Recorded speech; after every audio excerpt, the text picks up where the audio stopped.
என் அன்பு சகோதர சகோதரிகளே, 10 மாதங்கள் நம்மை ஆண்டவர் கண்ணின் மணி போல பாதுகாத்து பராமரித்து நடத்தினார் இல்லையா? 2 கொரிந்தியர் 9ஆம் அதிகாரம் 15வது வசனம்.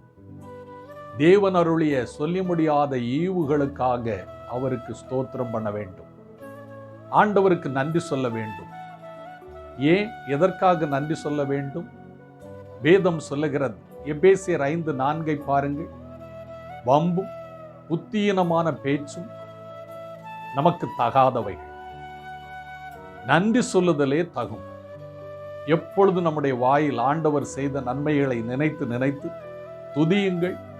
கொலோசியர் 3:15 நன்றி உள்ளவர்களாயிருங்கள். வாய் திறந்து நன்றி சொல்லிக்கொண்டே இருங்கள். தேவையில்லாத வார்த்தைகள் பேசாது ஆண்டவருக்கு நன்றி சொல்லுவோம். இயேசுவின் நாமத்தில் அற்புதங்களை பெற்றுக்கொள்வோம். God bless you.